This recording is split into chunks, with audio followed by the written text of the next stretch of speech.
All right, in this live rolling session, we have Mike. Mike actually, he did the gi pans.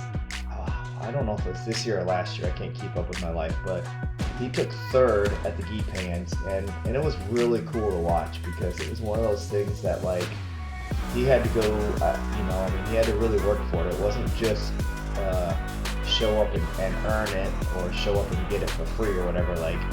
It was a really cool battle that he went through to earn that third place medal at the pans, and then secured his blue belt, and now he's a blue belt after completing the little nightmare of the blue belt test that we do. But Mike he's learning his game. He's definitely way harder to deal with when he's on top than bottom. But he's been playing a lot more bottom, a lot more guard, trying to figure out, just basically how to utilize his body, utilize his frame. Again, he's shorter and he's very stocky and he's very strong. So he's got a lot of strengths. Shooting on him is very difficult, and sweeping him a lot of times can be very difficult. But it's been really, really awesome to have Mike on the mats and to watch his improvement. Even though all of us are going to get frustrated rolling with certain people, like right now, I get really frustrated rolling with Tyler because Tyler's leg lock games are getting so annoying that the weight difference makes it almost impossible to even have a chance against him. And there's areas of Mike that I just don't want to have to deal with. If Mike is doing things correctly, he's very hard to sweep, he's very hard to move.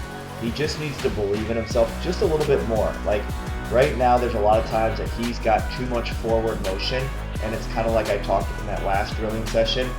We want to get more sideward motion. We want to get more collapsing the hips instead of just trying to drive forward and pass. And I think that as Mike tries to constantly drive forward, he's leaning way too far away from his hips. That's all it is.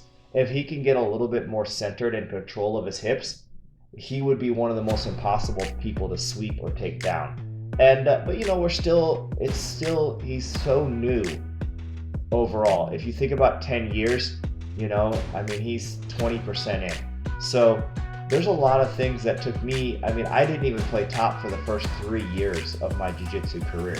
So I think sometimes when we're training and sometimes when we're live rolling, especially with people that are upper belts or have trained longer than us, right? We get this roadblock in our head, and we analyze and judge everything off of that live roll or how we do with that person, instead of judging things on how we're growing and how we're analyzing and how we're doing things.